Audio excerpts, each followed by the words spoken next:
en ce moment. Le MIG, c'est le Montreal International Game Summit. On est dans la démo zone, c'est-à-dire c'est une zone où on fait de la démonstration d'innovation technologique, entre autres. Ben oui, parce qu'on est dans le Festival numérique du Québec. Alors nous, on est venu ici pour démontrer notre version iPad du jeu 55 qui compte. Bonjour, j'ai entendu parler de votre jeu et je voudrais savoir si c'est un jeu où on peut jouer en famille. Oui, on peut jouer en famille. Mais je pense que je vais vous faire une expérience tout de suite. Ok. Et puis vous allez pouvoir juger par vous-même. D'accord. Alors, en premier lieu, il faut juste savoir qu'il y a une interface avec 55 composantes qui sont 55 archétypes. D'accord. Les 55 archétypes se retrouvent dans des images, disons, sur des cartons. Ok. Et je vais vous faire piger une image au hasard, c'est-à-dire ou à l'aveugle. Ok. Alors, vous en pigez une. Voilà. Et le jeu, comme c'est marqué sur l'interface, que voyez-vous dans cette image? Vous me dites exactement ce que vous voyez dans cette image. Mais vous considérez, parce que vous m'amenez le thème de la famille.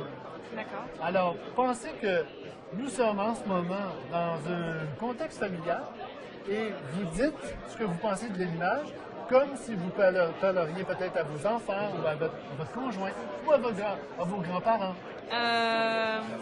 J'ai l'impression de voir comme si un enfant, justement, avait dessiné un motif dans le sable avec un caillou. Ah oui?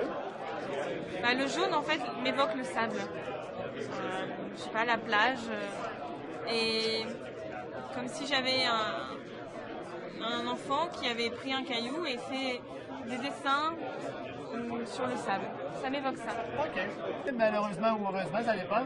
On est dans un monde technologique et souvent on utilise l'iPhone, l'iPad, l'ordinateur, etc. Alors on a une version iPad et je vais vous montrer un peu, je vais continuer votre choix. OK. Et on va utiliser le iPad pour vous démontrer les contenus textuels, les contenus imagés de la technologie. OK, parfait. Alors, l'iPad, au départ, on joue, au lieu de jouer avec une image comme ça, on joue avec l'interface. D'accord. Alors, Je la laisse de côté? oui, vous pouvez la mettre de côté. Alors ici, on a une interface agrandie naturellement par le biais de l'écran de télévision. Mais on peut aussi choisir, voilà, ici, on a l'image que vous avez choisie, on l'agrandit. Si on travaille, on parlait d'entreprise tout à l'heure, ou même avec d'hospitalisation, etc. Si on travaille avec plusieurs personnes dans un local assez grand, on peut faire une projection Oui. où on peut carrément se connecter avec la télévision Oui. de l'hôpital, hein, et puis de faire une projection de l'image choisie. Alors, l'iPad permet d'agrandir les images. L'iPad aussi a un contenu textuel. Le contenu textuel, il y a un titre, il y a la fable, réflexion philosophique, une question d'ordre psychologique avec l'esprit de l'image qui un peu englobe l'ensemble des contenus textuels. Ce qui est intéressant à l'intérieur de l'iPad aussi, c'est qu'il y a une partie où on écrit les réflexions. Ah oui, c'est bien ça. Alors, à partir du moment où vous l'utilisez en famille, comme vous avez dit tout à l'heure, et vos enfants aiment jouer, mais vous écrivez leurs réflexions. Vous observez vos enfants, comment ils jouent. Même chose si vous avez un aîné qui est hospitalisé, possiblement qui a perdu un peu la mémoire, vous le suivez à l'intérieur de ça. Vous pouvez marquer les réflexions, mon père a joué cette image, oups, il s'est rappelé de tel souvenir. Et c'est quoi l'interface imagée, interface symbolique au niveau des...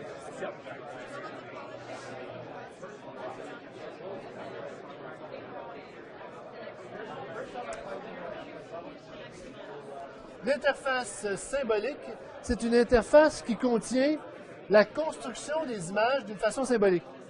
Autrement dit, vous avez les couleurs, Ok.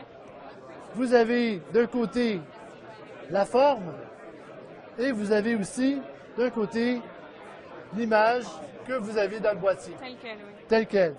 Donc, l'importance dans l'interface ou en fait dans le contenu de l'interface symbolique, c'est de comprendre la construction de l'image.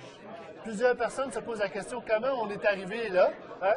Alors, il y a les couleurs, pour percevoir aussi la perception des couleurs. Il y a plusieurs aînés, il y a des jeunes aussi, des fois, qui vont intervertir les verts pour des bruns, les orangés pour des bruns ou des rouges avec des roses. Alors, on s'assure de bien comprendre que dans cette image, il y a ces couleurs-là et aussi la question du fond, le fond et la forme. Donc finalement, en fait, la version iPad, c'est exactement la même chose, le même contenu que la version papier.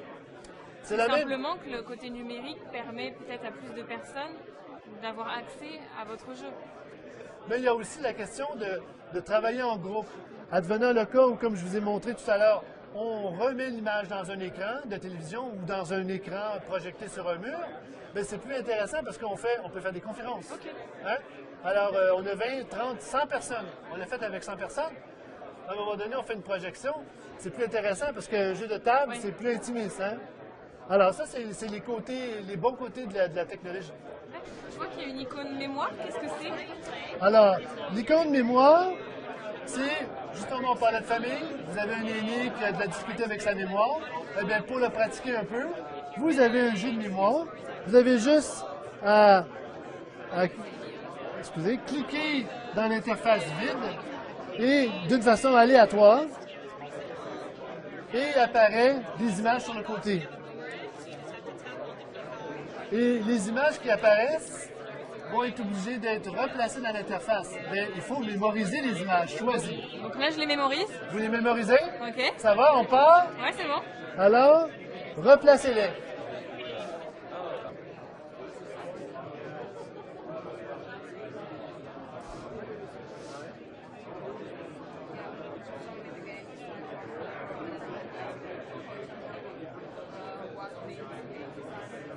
Voilà, bravo! Alors, dans l'iPad, il y a des sous-sections Oui. où on a inséré des vidéos pour démontrer un peu de quelle façon on peut jouer avec le jeu. D'accord. Un tutoriel? Un tutoriel aussi, exactement. Alors, je vous montre un peu. Oui. Alors, voilà. Ici, par exemple, on a un petit tutoriel d'une seule image qui montre un peu comment jouer avec l'interface imagée. On a, dans la section animation, on a des animations. D'accord. Naturellement, les animations, on peut les agrandir dans l'écran. On peut les arrêter quand on veut. On peut aussi, il y a un glossaire, parce que il y a certaines fois, on me pose la question, qu'entendez-vous par cadre mnémotechnique? Qu'entendez-vous par icône? Qu'entendez-vous par image C'est projective? la définition des mots utilisés dans votre jeu. Voilà, alors si on dit image projective, par exemple, on a un texte sur les images projectives. Pour s'assurer que les gens comprennent bien la définition même de certains... La signification des mots utilisés. Voilà ça, la signification des mots utilisés. C'est ce qui est très important. Alors, nous sommes très contents d'avoir été ici et nous allons finir notre dernière journée en vous disant, j'espère que vous allez venir profiter de nos invitations dans des soirées d'initiation. On fait des soirées d'initiation pour vous faire profiter de l'occasion de rencontrer des nouvelles personnes et jouer avec nous au jeu 55 cas.